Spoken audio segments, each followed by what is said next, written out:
I think that's good. Okay, the second time, less dramatically now because you all know the opening. I'd like to welcome everyone to the very first official council meeting, our beautiful new building here in Manzanita, Oregon. And I will call this meeting to order at 6:03. We will continue. I know it's dramatic in here. It's the same gavel, but a different effect. I'm sorry for startling anyone. Mark. So we've got the agenda and we will follow it as we always do, but there are a couple things I'd like to do before we start the official agenda. As I said, this is the first meeting you're holding in this building in terms of an official council meeting. Last night we kind of, I don't know if you call it a soft opening or not, but last night we had a fantastic session in here where we welcomed close to 50 people. I think the room was pretty full as for the bench seats in the back. It's still happening, but I think it's gonna keep going. So enjoy the doubleness. Wow. So we had that session. It was fantastic. And when we closed, I said, and I truly meant, that was exactly the kind of thing that I have pictured happening in this room. There's a lot of work that goes on in this entire building, including the police department, who's, I think those of you who saw that on the open house day also learned that there's no jail back there. And that was a popular question. But there's a lot of work that goes on in this building, and what the public sees primarily is this room, and you may get a chance to talk about that in returns, but this is where the community, one of the deepest parts of our community work happens, and it's because people show up. We have people on video as well at home who are watching, and that's great as well, and we appreciate all of that. I would say I continue to particularly appreciate people who come to meetings. It's a better working experience for your council. And I don't just mean to make us feel good. I think we can be more effective and understand better where people are coming from and just do a better job by getting more direct connection with people. We try to do that a lot. This isn't the only place you can connect with us, but I think this is an important place. And with the good things that came with Zoom and the good things that came with being able to connect remotely, particularly in the years when it was not safe to do that, I think we've gotten a little away from that. And I can feel that starting to come back, and I really appreciate it as somebody who sits in this chair and can look out and see all of you. So we had the public opening on Saturday. That already seems like a month ago to me. It's kind of funny. It's a packed week. And we thanked a lot of people. We thanked the community. We thanked the architect. Layla did a beautiful job of thanking about 78 people, give or take, who had worked on the project. But I realized later that one of the things I had really neglected to do with my focus on community was to direct enough attention and thanks to Layla. So I'd like to do that now and say thank you for all that you've put into this place. The sweat, the thought, the meetings, the thinking about the decisions, the million things that had to be decided that you took responsibility for, the teamwork that you, which I'm particularly proud to have seen, the teamwork that you created and led with a team, a very professionally good team, who I think became a great team partly because of how people work together. And I credit you for a great deal of that. And I just want to take a moment to really appreciate you and thank you for that, Layla. Thank you. Good morning.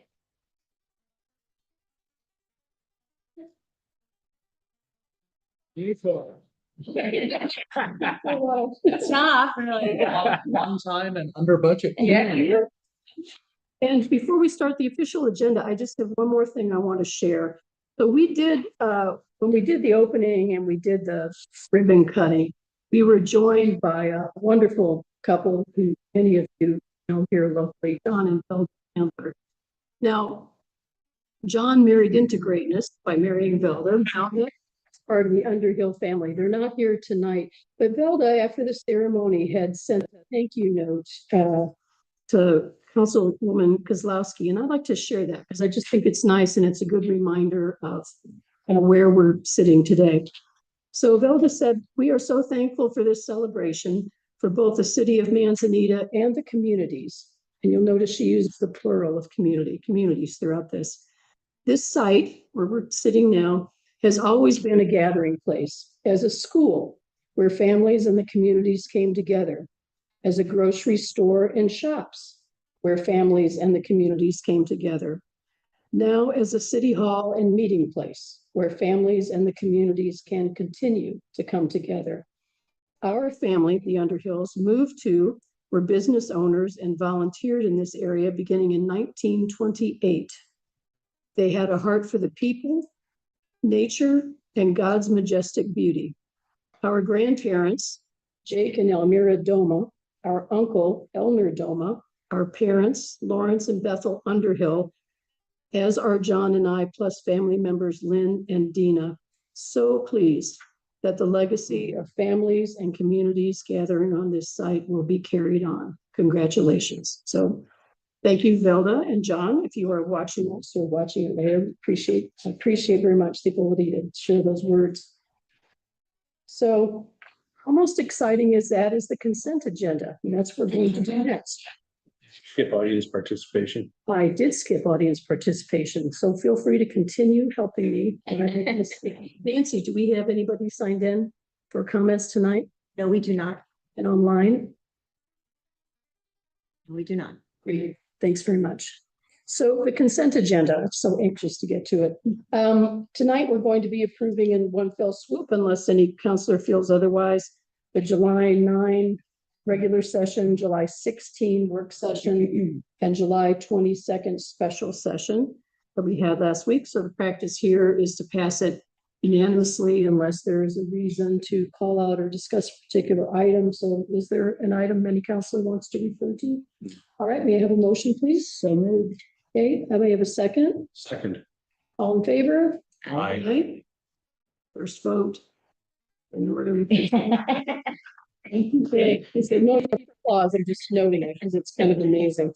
And that also included the approval of the bills. Okay, so we'll start out with our city manager, Layla, who we've already referred to tonight. She's going to give her report to start. Layla, please. Thanks. I'll be brief and then I'm going to actually ask some of my staff to come forward today. I'd like to introduce a new member of staff. I just wanted to let folks know that we are moving forward our municipal code and calm down. Exciting. That work, we executed our contract for that about a month ago. And so things are starting to truck along. And then, as you know, was last week or the week before, we issued a notice to proceed on the Classic Street project. So the first phase of that project includes the water line and some associated improvements. And then we're actually working through the value engineering, which means how do we reduce cost process. And so hopeful that we'll be back before the city council, maybe as early as September, to come up with a plan to do all the things in some way, shape, or form. And I do want to note, and I think a lot of you who've been along the ride for the City Hall project, is that you start out what we call target value design, right? So you have a budget and you try to do all the things. And when you start out, you're doing an initial project budget, which is what we did for City Hall. And then we start to cost it out the deeper we get into design. And the deeper you get into design, the more accurate those numbers get. In an engineering contract, the way that we structured it was a little different. So we didn't have the benefit of having a contractor on board to help us do that pricing. So the pricing that we ended up getting back, both first and second round of the RFP, were more than the resources that we had. That is not unusual. In fact, it is typical. It is atypical to get a project to actually bid exactly what you want it to. So there's nothing unusual. There's nothing nefarious about that. It's just part of the process. And so what we do is we work really hard to ensure that the principles of the project are maintained, but are done so in a way that's fiscally responsible. Costs change very quickly sometimes. And so that's what we're doing. We have a great local contractor that we're working with, and We're going through the details of that right now so that we will come up with a design that will likely look a little different than what you saw at sort of the 60% design. For a very best product resources. So no mystery about it. The City Hall design process was very transparent about those changes over time. And I think what we ended up with is, a perfect building that meets our needs and that came in under budget. And that's really what you're trying to do when you're a steward of public resources as we are. So that is continuing along. I think with that, I would like to ask our development services manager to come up with his team and introduce the newest member of our team. So yield the floor to Scott Gephardt. Yeah, sure. Okay, well, first of all, I want to say thank you for what you said about Layla. You took half my speech away. Because if it wasn't for Layla and everything she did to bring us this building and the place to meet, I would have hired our new employee, which I'll introduce in a minute.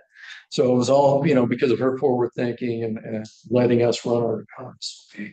We should, and giving us that leeway that I waited until we are in this building to hire Jared.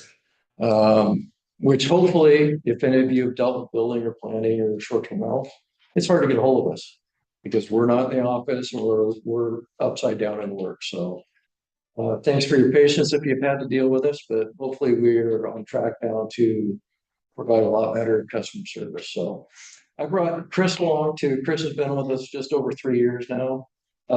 He started out as a permit tech and now he's taken over full-time short-term rental. And there's Chris Bird right there.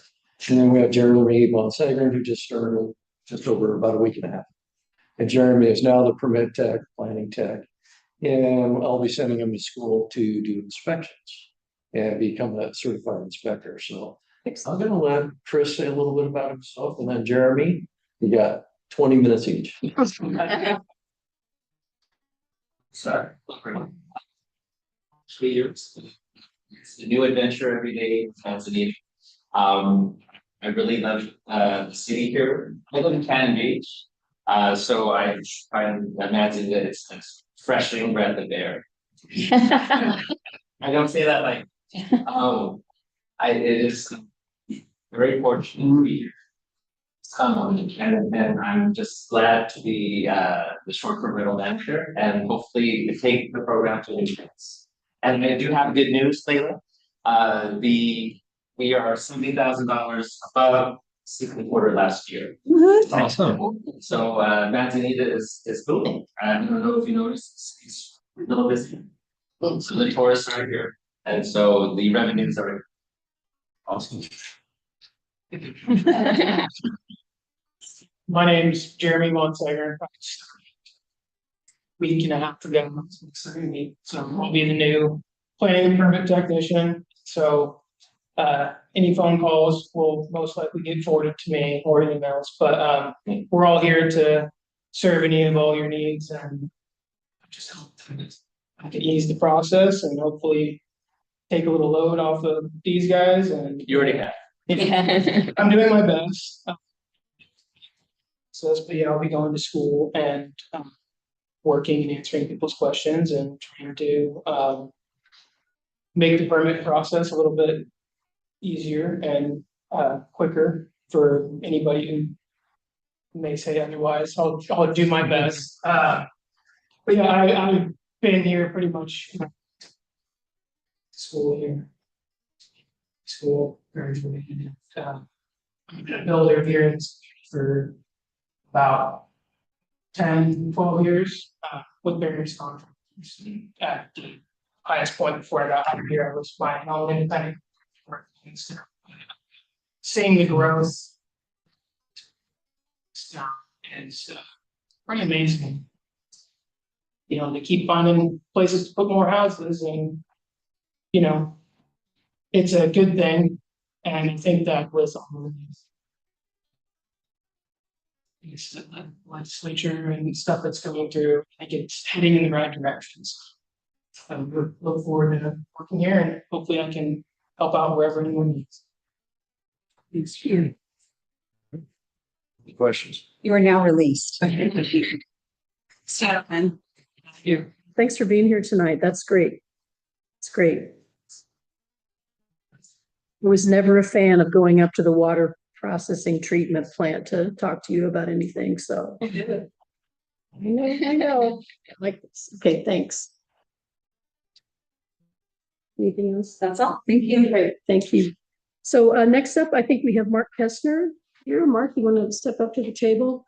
Mark's here to give an update and share some information from the Tillamook County Housing Commission, which he has been serving on now for, is it year and a half? Yeah, great, Mark. Thanks for being here tonight.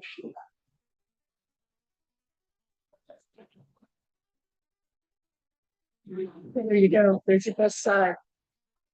Just settle in. You're good. You're good. Live in Manzanita, and I'm also on the Tillamook Housing Commission. I wanted to say a few words about it tonight to basically remind everyone it exists. The Housing Commission started about 6 years ago, composed of 15 volunteer members, which I'm one sitting over there, Nan Ryder. They're composed of a variety of people from around this county, major employer, representative, nonprofit, regional, north-south, and a lot of at-large representatives with a lot of background in various walks of life. Let's see. And all of this is on the Tillamook County Housing Commission website, which you can just query that. And there's a sidebar of the history of it, and which I'm summarizing for it. We have a mission they're broad sounding, to collaboratively advocate for attainable and equitable solutions that impact Tillamook County's greatest housing needs, which is, what we try to do in getting down to the nitty-gritty of how we can get affordable housing. We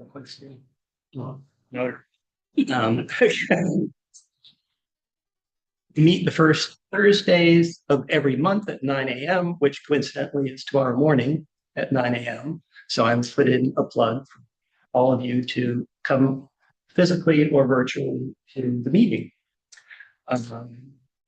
We're funded by a short-term rental operator license fee on unincorporated Tillamook County. This has yielded approximately, as mentioned last night by Sarah Absher, about $1 million over the last 5 or 6 years.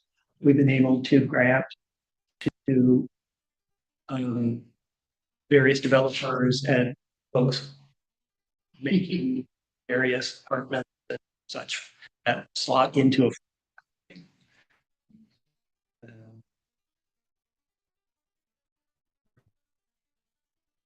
this year, the Housing Commission has recommended a variety of grants. One I thought of locally is Thompson Springs in Nehalem.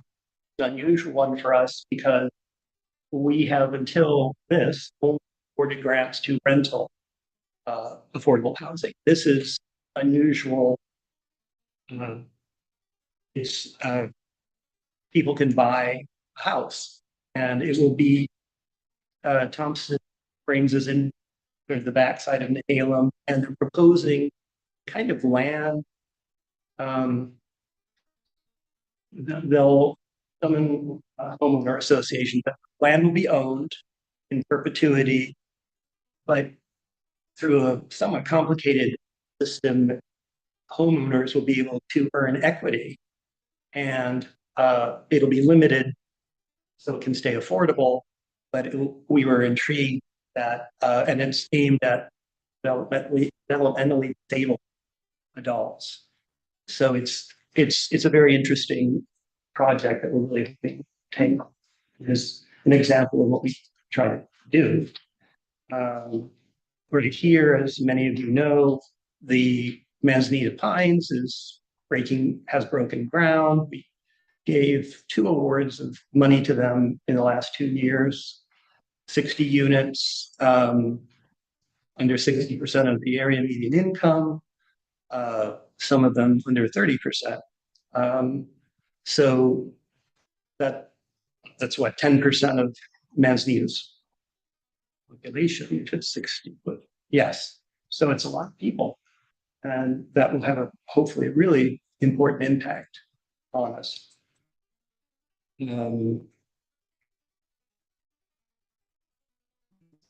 Page. And this brings me to area median income, which was bandied about a bit yesterday. We wanted to mention that the Housing and Urban Development Department defines what area median income is for communities across the United States. They decided that Tillamook County's 2025 area median income for a family of 4 is $83,000, $83,500 this year. And so the amounts that I mentioned, about 60%, 30% for affordable housing are of that 83.5. So you can do the math. It's a little more complicated by how many people and yes, but that's on the website too. We have a ton of information you can delve into area median income and how it's defined and such. For any questions of great depth, I would recommend you go to Parker Salmons, who is the housing coordinator for the Tillamook County, and he is in charge of helping everyone understand all issues about housing, especially affordable, and what we're beginning to hear about is middle and workforce, which are kind of fluid terms that you can press him on to clarify, or me, to the case may be. And another thing that came up last night at the forum was the housing needs analysis, which the county paid to have consultants do an updated version of what housing the county of Tillamook will need or has now and over the next 10 or 20 years will need, with various definitions of what need means. That will be released tomorrow morning. Another plug for the Housing Commission. It's our agenda item tomorrow. So 9 a.m., virtual or in person, come to the Housing Commission and hear all about the Oregon needs analysis. I'm sure there'll be a PDF form too, so you don't have to actually come. But do. So that was pretty much broadly it. Come to our meeting. We have monthly meetings. We're trying to encourage affordable housing every year. This year we have $400,000 available, and we're about to launch our Housing Production Solutions Fund next week. And anyone is welcome to apply to get money to build affordable housing in Tillamook County. And we have various criteria, and Parker is a good contact person for that too. And over a period of 2 or 3 months, we will get applications, then we interview people and narrow it down and decide where our limited resources can go. So does anyone have any questions or that I can answer and I can forward you to people? Mark, Yes. how many projects have you funded this year? And kind of what is your observation about affordable housing in Tillamook County in general? Right. I think we did 6 when it came down to it. Sometimes it's fluid because people will withdraw if they can't, if there's The financing. approximately 6 this year. And what we do is we recommend this to the county commissioners, who are the ones who do this. So we will, do the interviews. We have qualitative and quantitative metrics for the interviews that Is it ADA accessible? That's a little bigger plus. Are you making a green space for kids? That's a plus. So, and then we mash that together. And affordable housing, I mean, there's Bayside Commons, right, in Nehalem Greater Nehalem, next to the fire station went, I think they're fully open as of last fall, and maybe 40 units, and those are all affordable with, I think, 12 reserved for below 30% of area median income. That same developer is currently redoing what was I don't know if it was it wasn't a nursing home, but off of.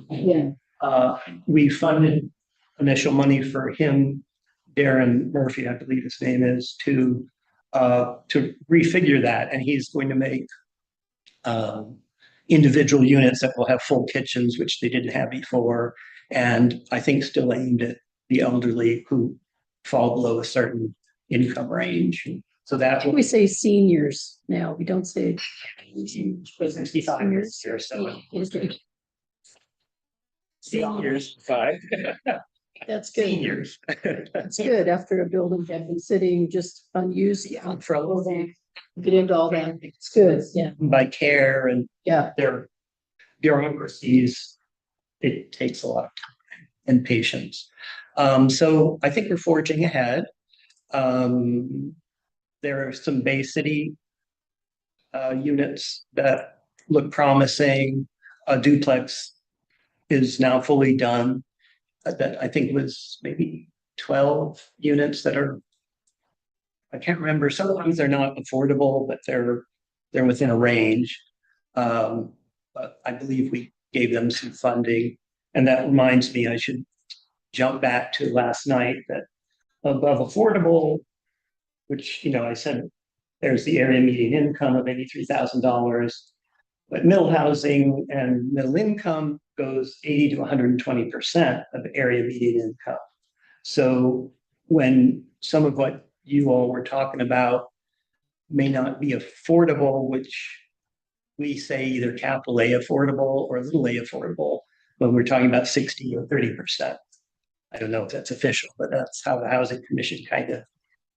And so above that is middle, which is not necessarily affordable, depending, which someone brought up last night as well, that it can be more expensive housing, but for what is called the missing middle of, say, nurses or new doctors who need housing, but it's either non-existent here or very difficult to afford. And there's some things in Tillamook, not as much in South County, but fine. I mean, this just takes a lot of time because we don't have much money, and we're like seed money to encourage. A new term I learned was capital stacking, which for those of you in the know, it's like a developer has to stack money so they can afford to build something. And so we give them a little itty bit of money, if it something costs $4 million, if we give you 9,000, but it's something that they can then use to leverage into better financing. So these are sort of the background of what we are doing. Thank you. Are there questions from council? Clarify just real quick, 'cause it does come up, and I appreciate that you brought up the little a and the big A, but income restricted housing represents that whole spectrum up to 120%. But the kind of key difference, right, is that 60% or below area median income, or AMI, is typically funded through, they call LIHTC, the Low Income Housing Tax Credit Program, which is a federal program that gets delegated to the state, and then the state allocates those funds to projects that meet that qualification. So the Manzanita Pines is funded through that program. Units that are above 60% up to what the state defines as workforce affordable is up to 120% of area median income. There is no funding source that exists at the same level that it does for those that are 60% or below.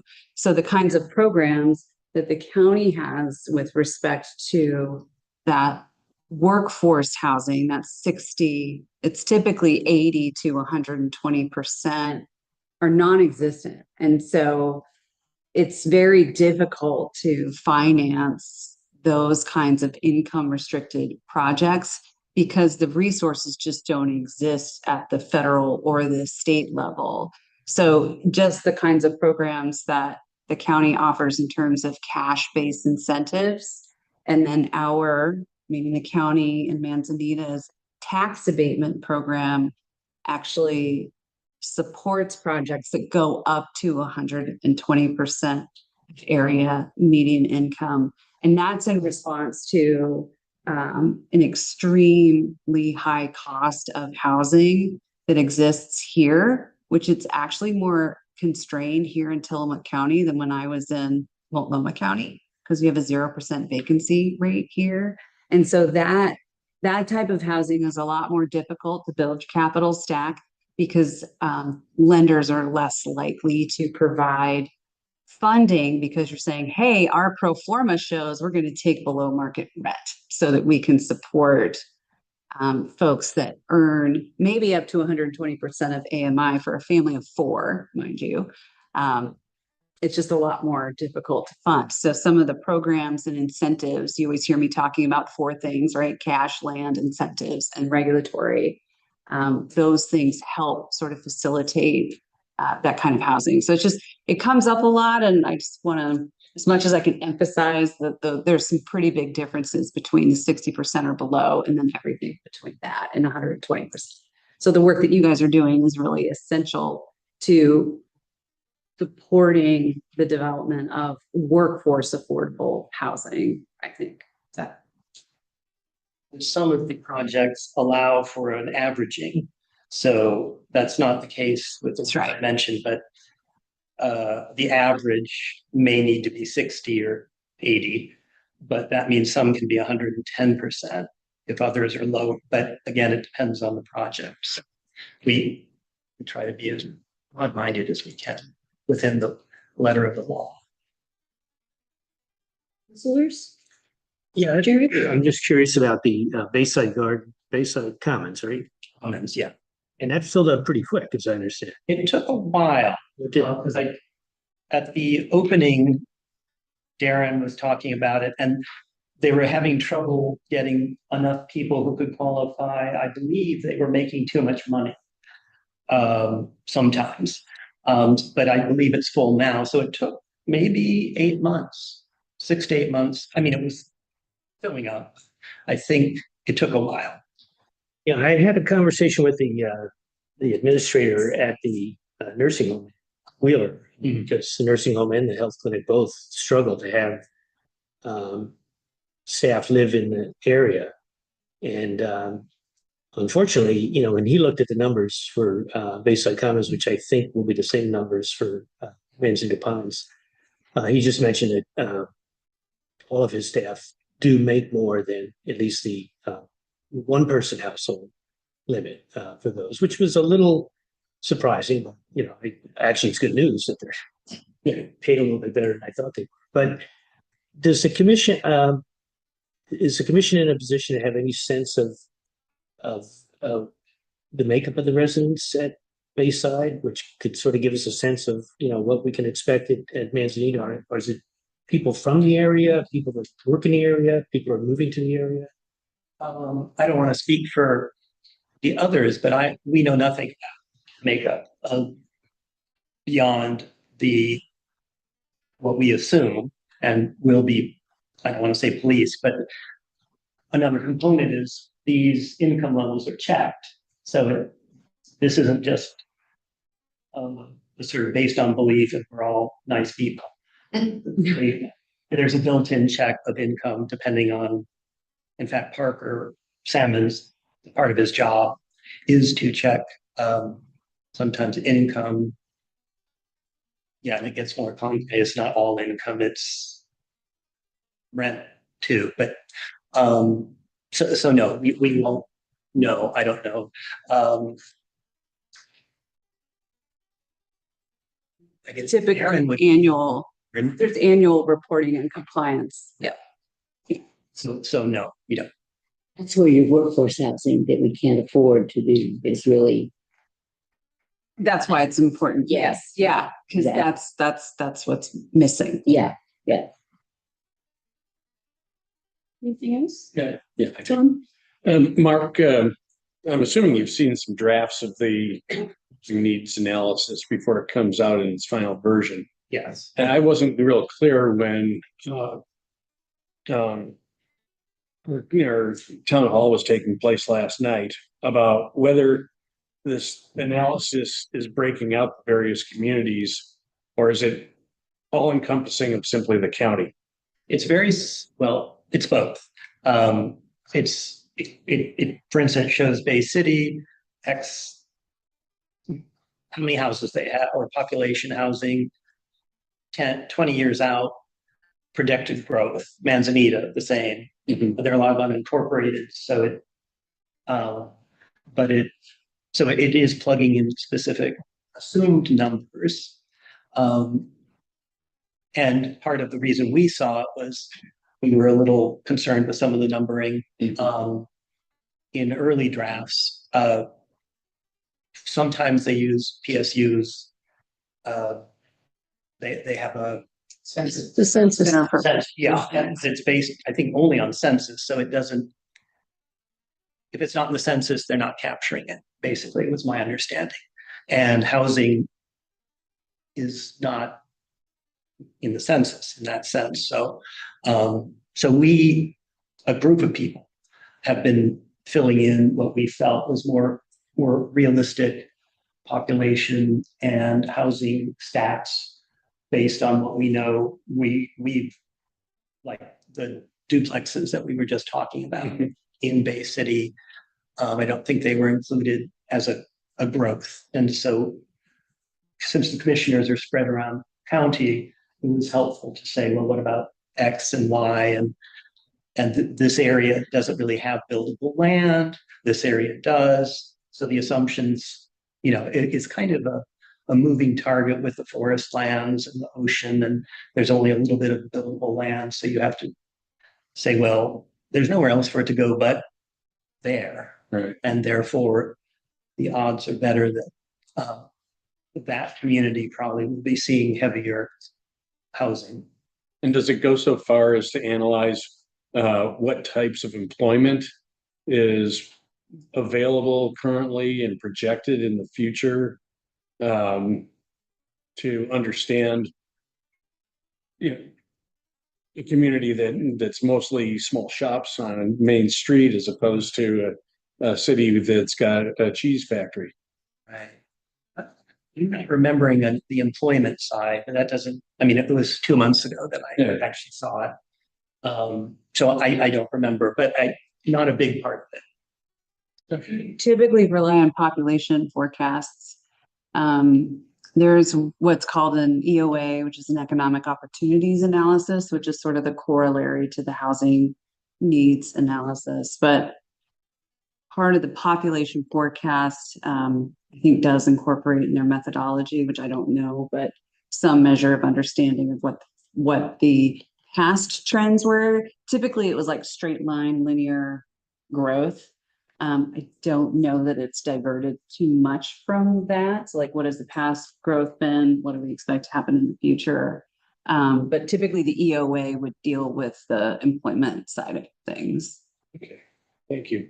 Okay, any other questions for Mark? I still have another topic. I'm sorry. Okay, go ahead. So, I think a lot of what people get concerned about is that when we start talking about affordable housing, that, you're going to see housing that comes up that many of us might look at as being substandard. And so you've seen some projects go up. Are they melding into the community adequately, in your opinion? I would say yes, and some are better. Well, certainly the Manzanita Pines isn't built yet, but if you looked at their presentation to us and the materials, quartz countertops, they're they vary by project, funding, but the five I can think of are completely compatible, if not better. Or I don't, these qualitative terms. Dangerous, but Yes, actually, yeah, so it's not, let's just say they're great. it's going to vary by project. Yes. Yeah. Yeah. Okay, thank you. Anything else, council? No, thank you.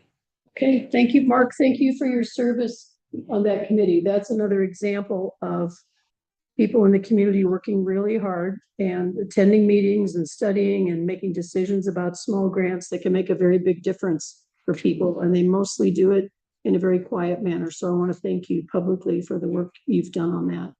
And will continue to do, I would imagine. Okay, thanks for being here tonight.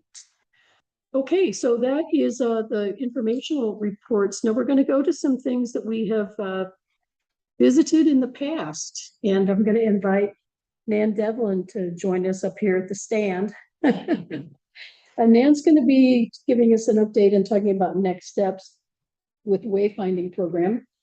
This has been going on for a while now. You've been doing work up and down the county. A lot of it's completed and we're still in the in-process stage. So yes, I think you've got a presentation that you'll be using to share today. So do we have that ready? If not, you can get that ready, Josh, while Nan's. Yes, in fact. So I've been in my job now for 10 and a half years. Ooh. And I remember my very first meeting with the county commissioners was December of 2014. And they asked me, what are your plans for tourism? And I said, what are your priorities? And I said, maybe you should tell me what your priority is so I can incorporate it into my plans. And the number one thing was wayfinding. And they said it's because they wanted people to get off of Highway 101 and explore the towns and spend their money in the towns. And they thought at that time, they thought everybody was just going to the creamery and then leaving. It didn't have any data yet about how many people stayed overnight. They didn't have any. They had just instituted the lodging tax that year. Had no measurement of what the tourism industry brought in from gross lodging revenues. TLT was new for the county, but they were very surprised. And but the Wayfind didn't get any money to do wayfinding for quite a while. But we've done quite a bit. We've done Nehalem, Rockaway, Wheeler, Pacific City, Bay City, Cape Mears, Tillamook. We did the big orange gateway signs, and now we're doing directionals. But we're also currently working Oceanside, Netarts, and Manzanita, and we'll be starting planning for Garibaldi this summer. So I presented to you months ago, and you asked for some changes, and then had some questions. And one of them was the kiosk. I think it was a three-sided kiosk at the visitor center, and then one at Sunset Beach, which I think is the Neil Connie approach onto the beach, and have some signs there about safety, king tides, rip tides, things like that. There was a lot of safety discussion, I recall, in our We know things about being environmentally responsible. So we're doing that, and about fireworks, beach safety. And then you'd also mentioned that the Pine Grove probably would not want signage on their front of their building. But the Hayden Valley Historical Society would love to have some down there leading toward the door. So we might put it around there. We've made accommodations for that. And then there were some things about directionals, having people come down to take their RVs, not downtown, but around down to Kearney Road, City Road, and to go to the park first or park outside of the city. And we've incorporated those things in. And the other was because Layla did a survey really good survey right after the first meeting with about wayfinding. And we found that 67% of the community wanted to keep the current gateway sign, but make it out of better materials and maybe have a better frame for it. So it'd be a little more attractive. So that's what we're going to do. And I've had Ramsey Signs come down, take a look at that gateway sign. They said they can do it in aluminum and they can make it finished. So it'll be better for this, it'll withstand the weather down here, coastal weather, and they can do a nice frame around it like we have frames. And that's kind of the consistent design all the way through the county is these beautiful frames and they're breakaway signs. So if somebody ran into them, the sign goes that way and not this way, the car. And so that's all been incorporated into it. So are you gonna take us through some visuals of that? Yes. Okay, well, I'm gonna look up here, because it's the, okay, So we have the Manzanita sign there, will be very similar. Materials that are longer lasting. They should last at least 20 years before they need anything.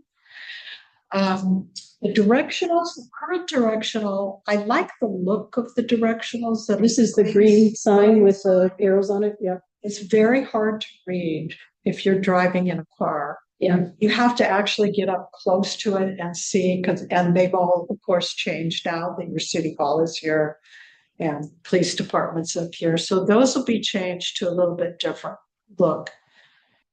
Go on to maybe the next. And this is a map that you can't really see where some of the markers are, but we have them by directionals, interpretive signs, safety signs, things like that. And there's quite a few directionals that go through the town, direct to like golf course, the bike lanes, city hall, police department, visitor center, beach. Of course, you can see the beach. You don't really need, people do ask, where's the beach? So, yeah. You hear that's going to happen. And one of the direction signs I didn't see when I went through this is to the downtown parking lot. Yes. Do we have that? Yes, there'll be signs to the parking lots. And I think that's a really big deal. I think it's a big deal too. Lots remain empty. And there's 2 here, and maybe there'll be a 3rd one soon. I don't know. But people I've seen people drive up to those parking lots and wonder if they can park here. Because there's not a lot of signage right now. So Thank you. definitely. You can go ahead and Google more. There should be some pictures. That's our the color palette, the logo, the text, the font. Very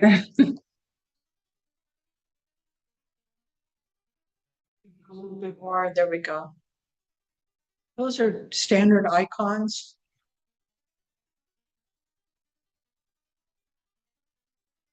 I'm just testing myself to see if I can, they all are. Took me a minute for the library, but I think I got there. Okay. Yeah. So just simple, clean graphics that are easy to see. Yeah. I think if you go a little bit farther, you'll see some signed designs. Is that the new sign for the city of Manzanita that you're talking about? There will be the seagulls on it. Okay. You'll have, and they did an example of the gateway sign and put the logo on it just so you could see it, but they know that's not going to happen. So it's going to be one of the varieties. Yeah. Yeah. You want to clarify that, Nan? So the gateway, sorry, let me just take it from here. Thank you. The gateway sign, which is the sign that we're all familiar with, top of the hill, if you're turning in. Yeah. That basically will have the same look and feel. It'll be different materials. Different materials and different frame. There is not a picture of that up here, No, correct? Okay. frame. Yeah. Go ahead. They've also put in other types of signage that maybe for the city park. Different looks and feel. There should be some interpretive signs that go directionals. We'll have a little bigger signage for directionals. Easier to read.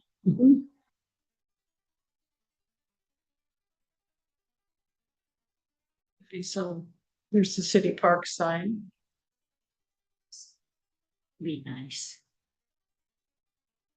And forward to, there should be some interpretives there. This, let's go back one. Finger slipped. So this is what our interpretive signs, kiosk signs, this will be at the visitor center.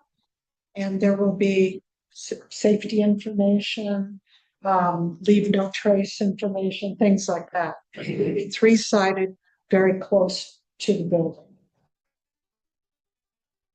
We also do 4-sided signs too.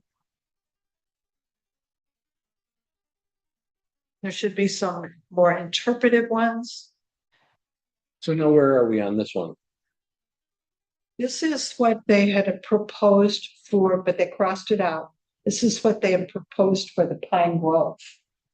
It's doing some signs right along the rails. Right. But Pine Grove wasn't really interested. So we'll take that out.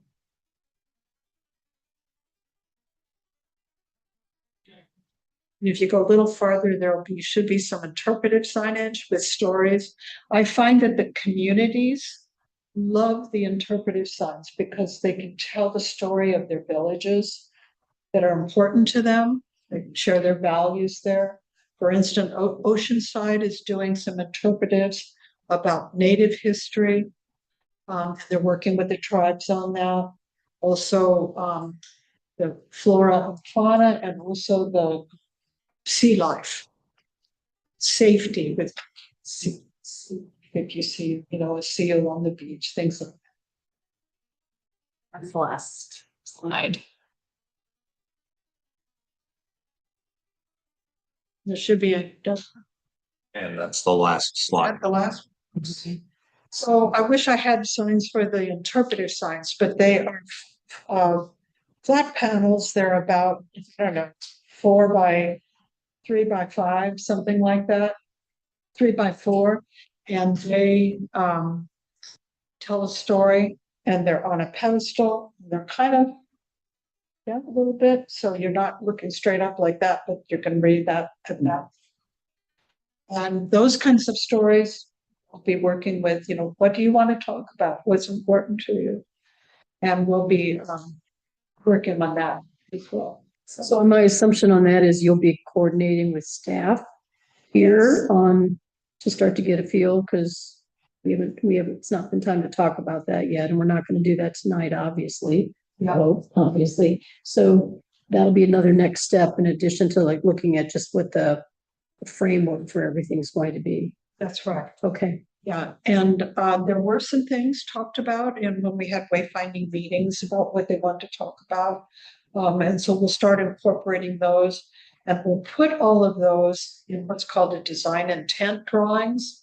So you'll see visually, there'll be a visual of what that sign looks like, what's the measurement, what it'll include, and then the designers, partners in design from Seattle that we work with, they will create the stories based on what the research and what you want to convey, with photos that we'll get from sources around. A lot of we get from the Tillamook County Pioneer Museum, because they have a large archive of photographs. And then that design intent plan will be what you'll approve. And from there, we send it to Ramsey Signs for fabrication and installation. Great. So Nan, you had some, you discussed the downtown area and signage in the downtown area. But you were kind of vague. It sounded like you felt that the current signage could be looked at and that there may be a beautification of downtown. Yes. Anita, can you talk a little bit about that? I'm really interested in that.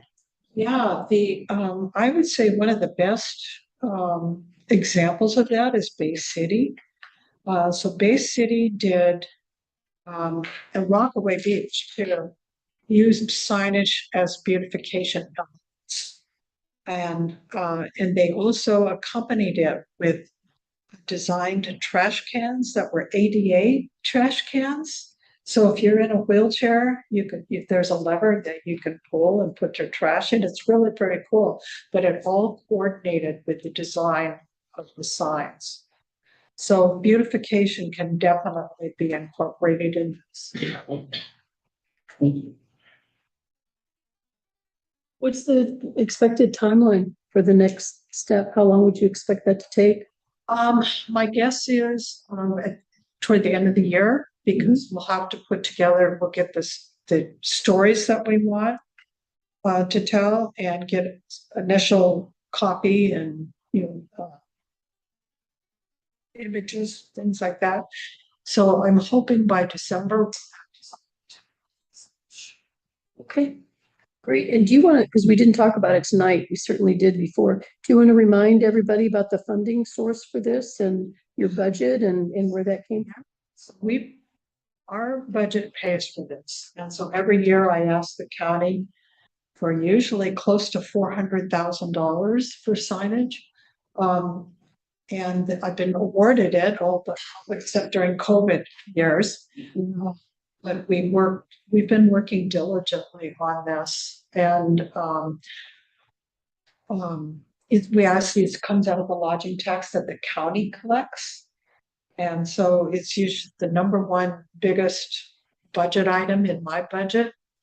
And that's where it comes from. So we pay for it all. And that was the intent of the commissioners 10 years ago. They said, we're paying for it. And I actually had to argue that. Had to remind them that no, the money is for signs, and we can't tell one town, no, we're not going to pay for it, while all the other towns have had paid for it. So I said, do you want to tell them? No. Any other questions for Nan?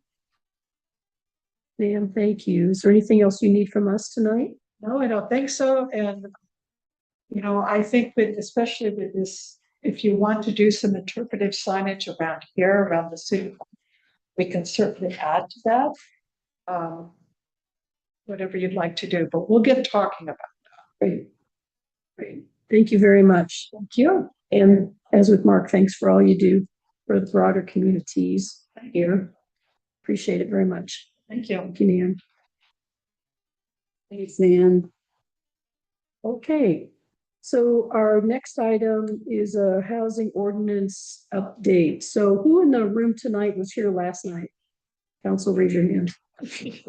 Okay, wish most of us. So we had a really good session last night, and it's one of a series, a fairly long series actually, of meetings and chances for counselors to work together, chances for counselors to really try to understand more deeply what the recommendations were from the planning commission that we received. And we've been working on that. And I think last night was very helpful. I mean, Jerry said it at the end of the meeting, but very helpful to get input and really hear from people, which is different than reading a letter or being told my neighbor so-and-so thinks this. So thanks to everybody who showed up, and particularly for those of you who spoke up and said something, because we really do need that. So the next step for our work, I think, should be another significant step forward, and that is the workshop that we'll be doing, council will be doing next week. That'll be on Tuesday. It's not at our normal time. We had to move it by a day. So that's, is it still at 2 o'clock? It's at 3 p.m. Sorry, 3 p.m. So we have a 3 p.m. meeting.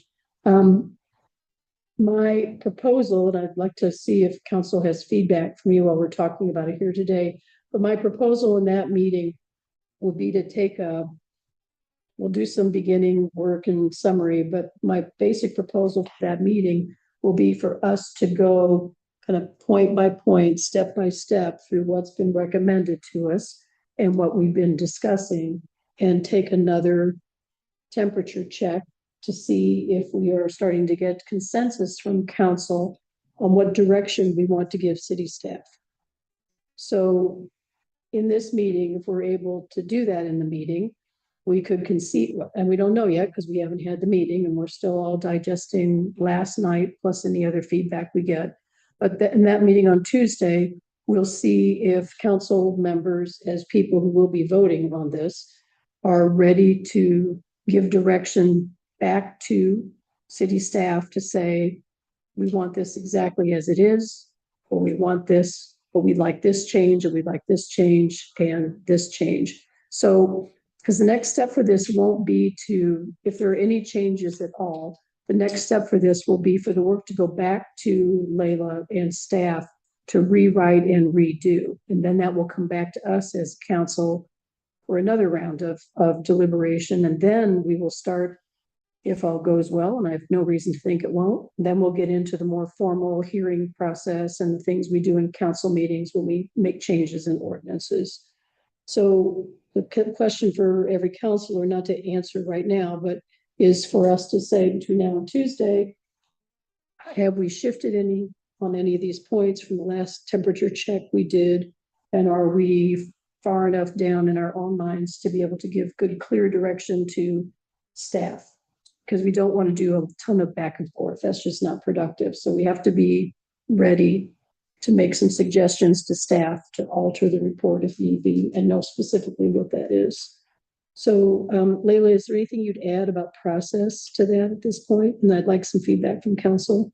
No, I think the hope is that council will deliberate around all the issues. And I think that the mayor did an excellent job kind of going through the key points at the last workshop that the council had. And so I think it'd be reviewing those again, allowing you the opportunity to have a deliberative conversation about that and reach consensus around each item, and then give staff a very clear set of instructions to go back. And then we would revise the proposal based on whatever feedback you give us, come back to a workshop with those revisions. And if they reflect what the council has asked for, then staff would then go through the steps working with legal and the Department of Land Conservation and Development to finalize those ordinance amendments. And then we would schedule a first reading. And then there'd be 2 readings of it, and then It would go into effect right away. right, And then the second reading. and during the readings, there is formal public comment that's Correct. required of us to ask for. So we will be doing that as well. Yes, you would hold a public hearing at that time. Okay. Layla, would you mind talking about how the public can give input so that it's on public record?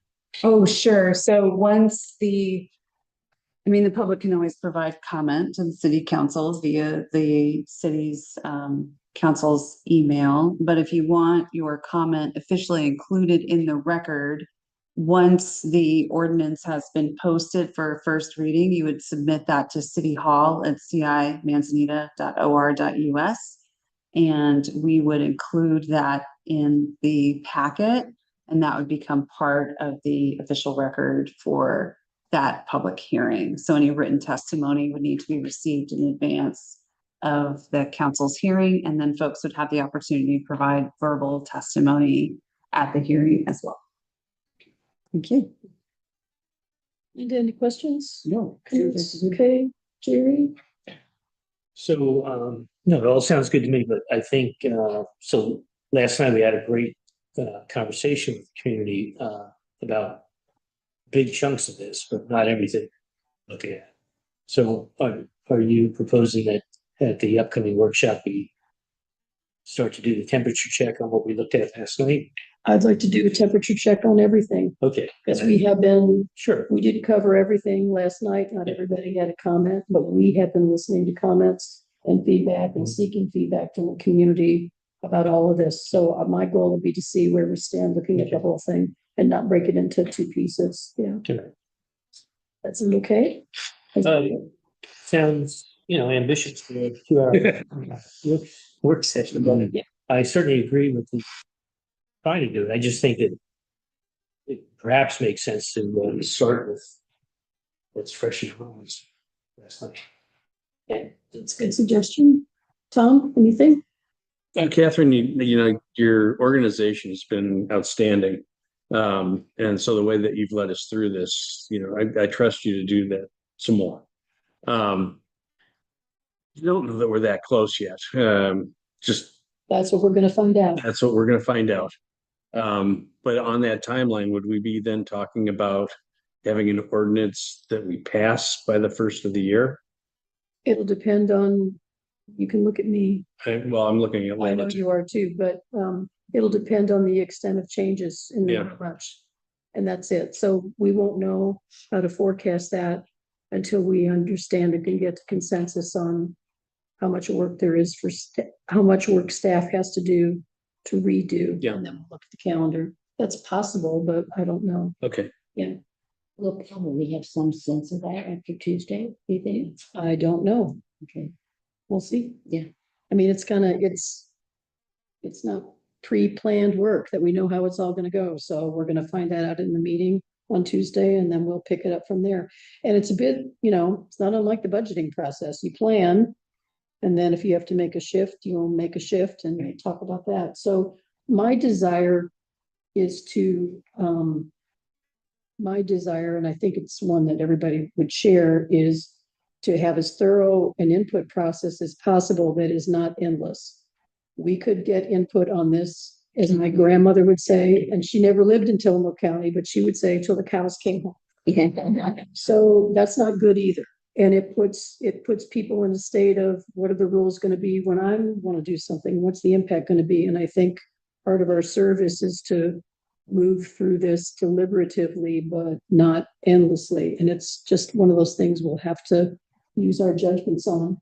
And if we're pushing it too fast and counselors feel that's not right, then you raise your hand and we'll talk about it and then we'll potentially shift. So there is likely some differences of opinion on council. Yes, So, are we gonna try to get consensus? Or are we gonna, I mean, kind of, how do you look at that?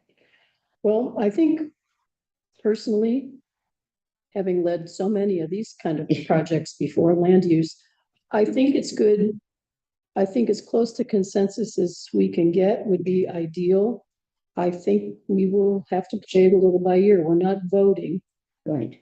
but I don't want to send more work to council, to staff to do that's based on redo it with option A, redo it with option B while we still talk about it. So we're going to have to figure that out in the meeting as we get a sense of where we agree and where we disagree. And if we do disagree, how strong that feeling is. So we'll have to work it through. Okay. Yeah. Sounds good. Yeah, it may be ambitious, but don't be planning anything right after 2 hours in your personal calendars, because if we need a little more time, we won't go all night, but you know, if we need some more time and we think we can get there. That's good. Okay, I think I'm thinking about all my relatives today, some nudging would be good, but the right amount of it, that's the key, because I think taking the time to do this the way we have has been a really important part of the process. And I think I have needed it myself as a decision maker. So we'll just say, and we'll listen to each other and we'll gauge the meeting. And then if we have to make a change in our approach, then we'll talk about it and we will. That's the going in plan. Okay. It's a good reminder too that the model code is in effect. Yes. Right. Yeah. Okay. The housing ordinances. Okay. The next two items, while different, are similar in nature. They both have to do with land unit developments and the zoning map amendments. And these are specifically for the Manzanita Lofts ordinance and the Manzanita Pines. So is there any background you want to share on that, Layla, just in terms of process? I know we talked about this last week. Sure. Last month. Yeah, me to recap it. So these are just simply two ordinances that are administrative in nature. So these are two projects that have been approved by city council by way of appeal. And part of what our zoning ordinance requires is that when a planned unit development has been approved, that we need to update our zoning maps to reflect that as what we call an overlay. So it doesn't change the underlying zoning, but it identifies on the zoning map that particular area as a planned unit development. And so council conducted a first reading last month and approved that. And so tonight I'm asking for a second reading of these ordinances in order to put them into effect, and then we will update our zoning map accordingly. So I need a reminder just about the technical aspect of this we need to do. So we're going to do a second reading tonight, which does not require public comment for long, although I can ask for it. Is anybody interested in making any comment on either of these two maps? Okay, so then am I asking for council to make the motion then to approve the ordinance? Is that a separate thing from the actual second reading, or combine them in one thing? So you would need to read them by title only, and separately, and vote on them separately. Okay, great. So are there any, take the PUD for Manzanita loss? Are there any questions or comments from council? This one's been out there for a while. I think the original signing is 2023, so it's going to get done. Okay, so may I have a motion, please? I'd like to read the motion for the second and final reading. An ordinance amending ordinance 95-3 and ordinance 95-4 by adopting a planned development overlay zone for a residential plan development, Manzanita Loft. Again, for a second and final. Thank you. May I have a second? Second. Seconded by Tom. All in favor? Aye. Aye. Aye. Opposed? Okay, passes unanimously. And now the same thing for Manzanita Pines. I'd like to make a motion for a second reading of council ordinance number 25-02, an ordinance amending ordinance 95-3 and ordinance 95-4 by adopting a planned development overlay zone for residential plan development in Manzanita Pines. You have a second? Second, thank you. All in favor? Aye. Opposed? Passes unanimously. Thank you very much. Steps forward. A lot of work we need to post. A lot of work, a lot of time. Legal processes, a lot of things. I am always, I'm always intrigued by the range of things we look at sometimes in a city meeting. The first thing in new business we have tonight is an event permit for a block party. Yay. There we go. And it happens to be just a block from me, so I have a personal interest I'll declare to start with. Go ahead. No, you don't want to sway me by promising. Either way, Go well, ahead. it just depends on how. So, Okay, please. Go ahead and introduce yourself, Nancy. Nancy Anderson, and I live at 173 North 8th. So, and I'm here because I need to come and answer any questions you might have about the permit that I put in with two friends of ours, Ann Billow and Robin Peterson, who both are just neighbors of mine.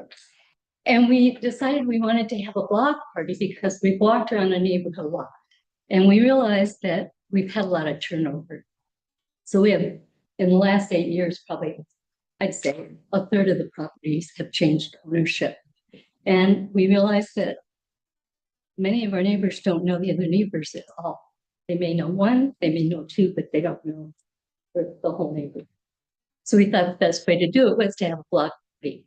Because we're on north and close to the beach, we get a lot of traffic. So we tried to organize it date-wise, mid-September when the kids are back in school. Put it on a Sunday night after people check out of the RV short-term rentals. And we limited it to about 3 hours of actual time where people would spend together, and then about an hour for cleanup. Doesn't require any parking or anything like that, but we would like to close the street. Just 6 properties would be affected. We would close it between 95 and 120 the addresses. That's 3 houses on both sides. Wouldn't close, Surf, like you could still come up north to Surf and then get onto Ocean. It wouldn't close the other part of north coming in from First. So two of the 6 properties are actually Ann and Robbins, so they're part of the organizers of it. One is a short-term rental, but it's primarily rented out month long. So if the owner isn't there, it's actually people that we've seen for like last month and they would be invited. And the other properties are all owned by people that live here for them. So we're not gonna have live band or anything crazy like, maybe cornhole, maybe a table for card games and stuff. And it'd be bring your own beverage. We'll probably have a couple grills set up, have people bring something to share. But it's mostly just to kind of get back to that sense of a whole neighborhood. So I don't know if you have questions, but Permits required because it's the blocking off of the street, right? Yeah. Okay, so counselors have any questions? Well, it seems like because north where it is, you've got a workaround, a pretty easy workaround. Yeah. Going to Surf and Ocean. So it doesn't seem like it be a major blockage that you couldn't get around. So it sounds like and I love the idea of neighborhoods getting together. That's just incredible. Police department need to put detour signs around. We would just ask that the organizers can borrow barricades from Public Works, and so we can have you coordinate directly with Public Works and just pick those up and drop them off during and before and after your event. And I think other than that, yeah, police could notify dispatch in the event that an ambulance is requested at that location. Dispatch will notify incoming units that, hey, there is a situation.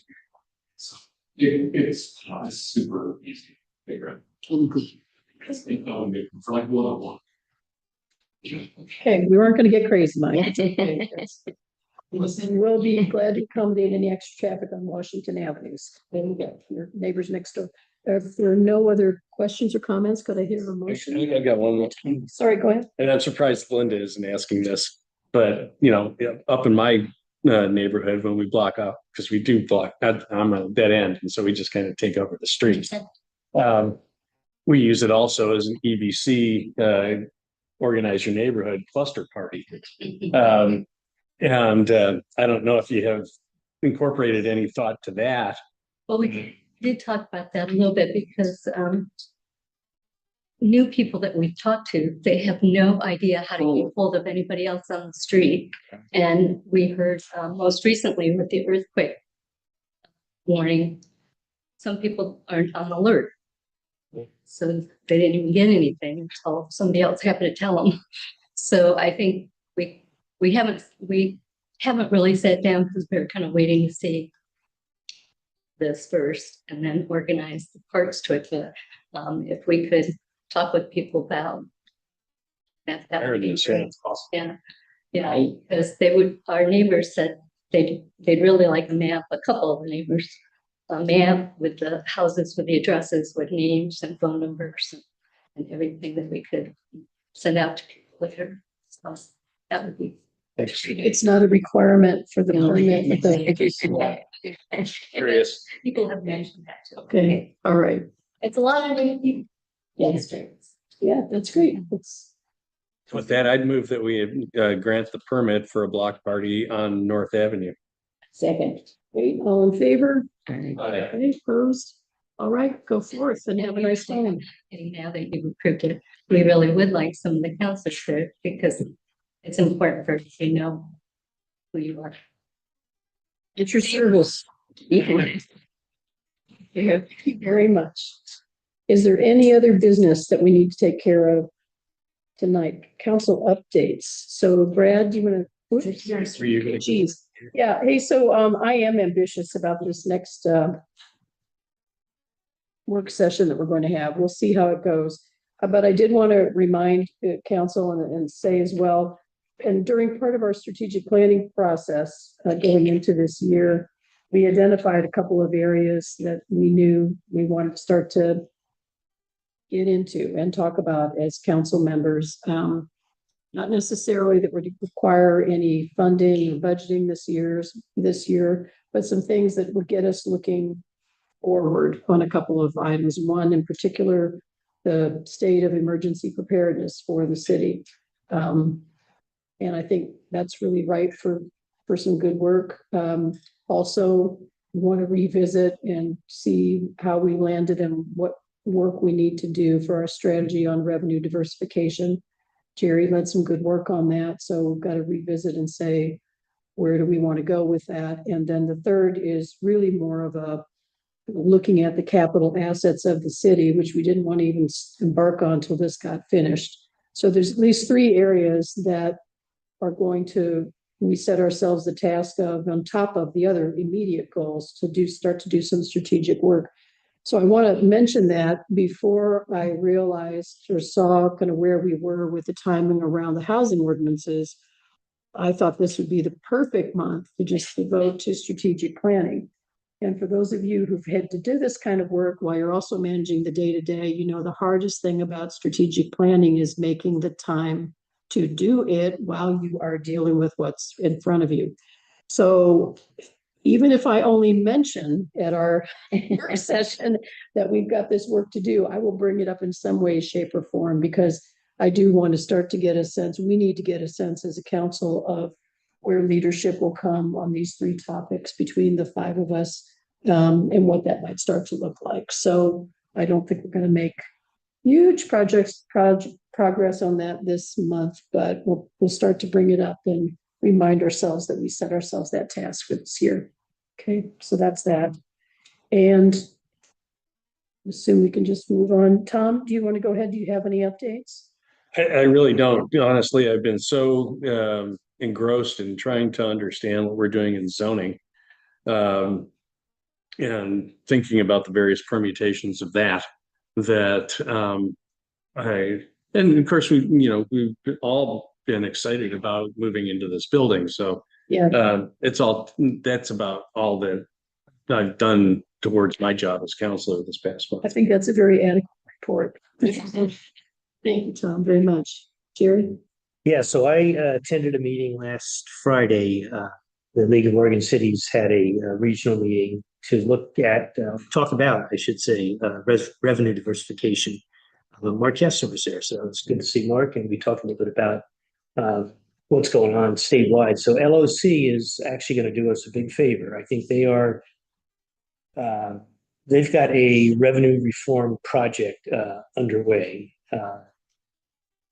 by which they're going to broadly educate the public across Oregon of the fiscal difficulty faced by all cities and towns, because they realize that many cities have the same challenges we do. They look different from city to city for various reasons, but all cities are handcuffed by the unique property tax limitations in Oregon.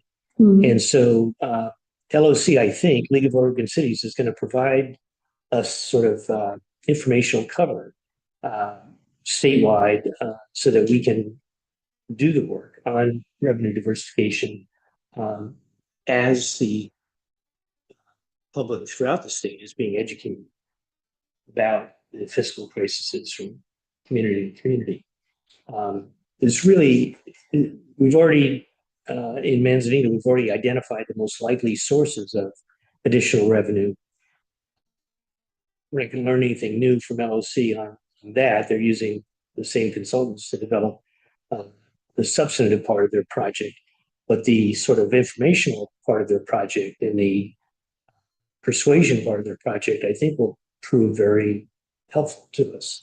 And so when we talk about strategic planning, I think we can align whatever we think we're going to be able to do in Manzanita with LOC's timing so that we have the benefit of the expertise, the technical assistance, the resources they may make available to communities, and the just general broad public conversation that they're going to lead across the state on the challenges that cities face. Excellent. Yeah. Yeah, that's great. Good.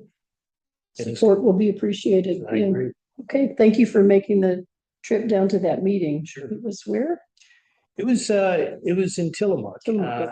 And the weirdest, Sometimes that seems like a faraway place to no, me. I was, Shouldn't say it. I but got it's- there late, as you know. I was here with the former counselors that were here looking at the new city hall. And so it was good that Mark was there because he was able to fill me in on some of what I missed. What was weird is I walked in and up on the board, they had the password, Wi-Fi password for today. It was Manzanita something. Not sure how that worked out, but Oh, what an honor. it wasn't. Linda, how about you? I have two things I'd like to talk about. One of the first is that one of the major goals of the city council is to communicate. And I think this last year has been pretty exceptional with the city hall, with the ability to meet in person. It's just really exciting. Sometimes it's easier to talk in smaller groups. So one of the things we've instituted is at the last Friday of every month, the mayor and a city councilor meets with the community, and there are no limits to the topic.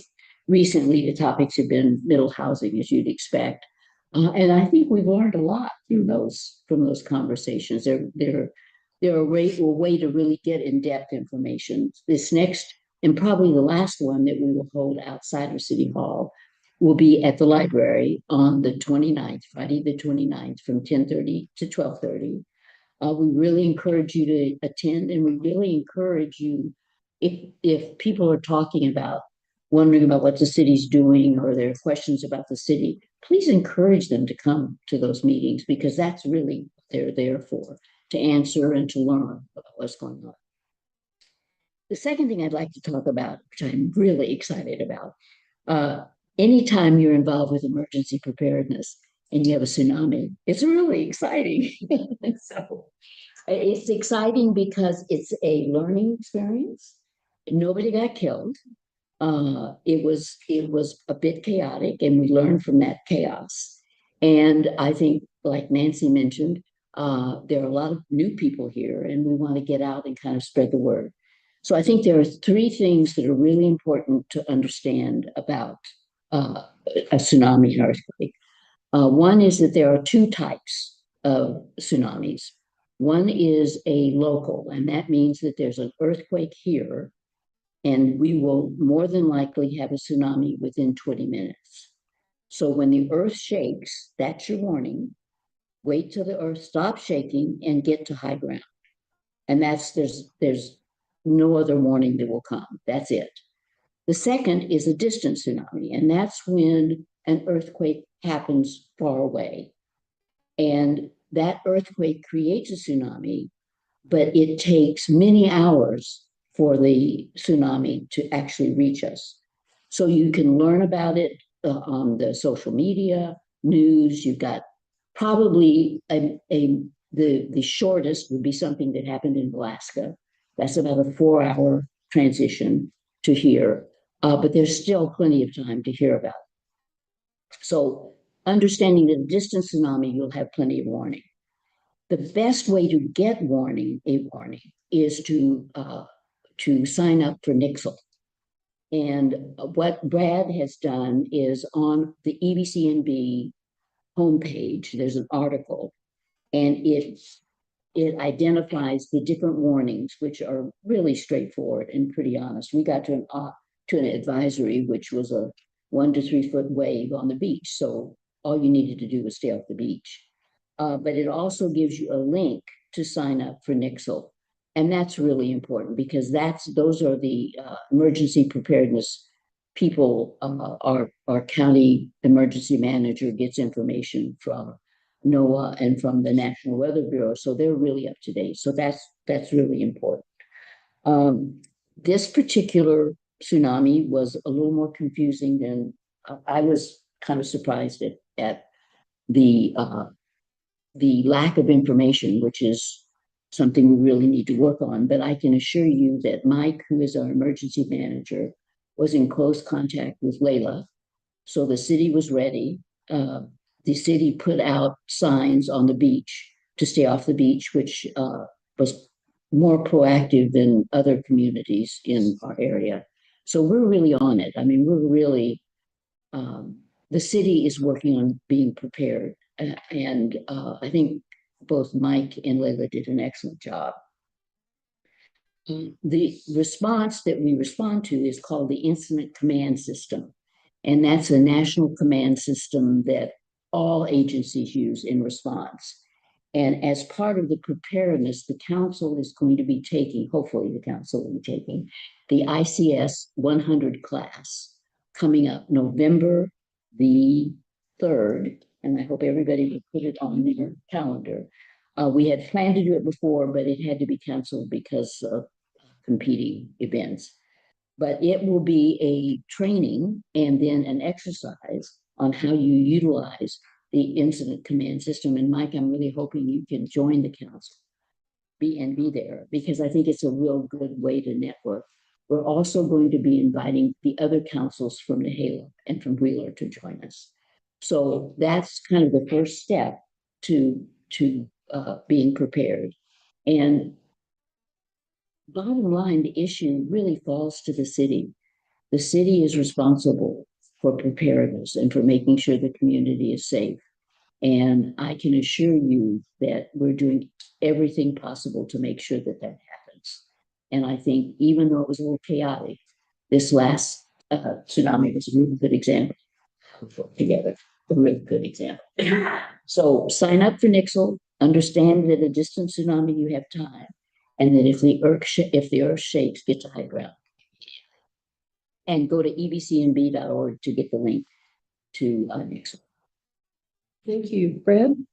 Want to give my normal update regarding communications we've had from our city council team mailbox. First of all, on our website, we have an FAQ section. So since the last council meeting, we had 314 visits to that website, to that page. And there were 64 downloads of the frequently asked question with a lot of questions that we get and answers to those. The emails we received, I'll give some of the topics and give you the number of emails. We had some questions about getting a permit for a block party, which resulted in that permit getting approved tonight. We had a question about Welsh Group, who during the City Hall project was our owner's representative. Someone asked for specific numbers and examples of the cost savings that they provided. That's not really how that works. Their contributions are during the process by supporting the project team and the owner, the actual city. Their expertise is targeting value design for the building, helping with the value engineering and make sure we stay on their budget. And they, in conjunction, obviously did their jobs because we came in under budget. They were priceless. We had some emails of housing ordinances, as you can imagine. We had a question about actual construction costs for City Hall, and correct me if I misstate a date, but I think we're looking for September for you to work with Nina, our accounting manager, to get a final reconciliation and be able to present in September at a council meeting what all of those details and figures are and final results were. We had an email regarding a question about the bills to pay that were in the current council packet. There was a clerical error, something got in the wrong column, so it looked like the visitor center was paying for something and wasn't true, but that was corrected. And lastly, we had a question about the solar panels on City Hall. Someone was asking about the angle at which they're installed. I have solar panels for different things at home in a small nature. There's actually apps on your phone. You can go out and figure out which direction. The system that is installed here is a fixed system. It doesn't move. They're installed at approximately a 20% angle. The Department of Energy suggests anywhere between 50 and 40 degrees is optimal. So our panels don't move, and any difference in those angles is pretty minimal, but the contractor Elemental Energy that we work with, I won't go into all of them, but have all sorts of accreditations and expertise. So we certainly relied on them to give us the best advice and install that system. So that was my day. Great, thank you. You're welcome. So I've pretty much been spending many waking hours as well as some sleeping hours, sadly, thinking about the housing ordinances. But I am going to do something I haven't done before, which is next week. I'm going to attend the Oregon Mayors Association meeting in Baker City, Oregon. So Baker City in August, woohoo. And so make the drive over there and do that. And I'm doing that really because of the number of mayors from small towns who go to that conference. So these are not the Greshams, Portlands, Hillsboroughs. We may be a big town by the time I compare with everybody there, or we may be one of the smaller ones, but I thought it would be beneficial to see across the state what people are dealing with. I suspect I would find that we all have very many things in common or trying to figure them out, but I thought I would give it a go. I'm not a big conference person, having had to do that a lot in a prior life, but we're going to give this a shot and see if it's beneficial for the city. So we'll see how that goes, and wish me luck. See if I still know how to network at a conference, see how that goes. So I want to thank everybody for coming tonight. Really appreciate you being here. And yeah, go forth, enjoy the rest of the week. And I'm going to call this meeting to a close. Mark, get ready at 7:39. I'm going to do it gently this time. Okay, thanks a lot. Have a good night.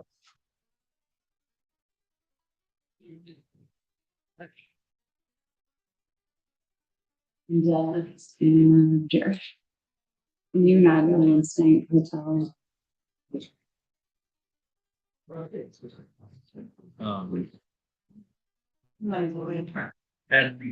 Hey, Nancy, my pen is in hand.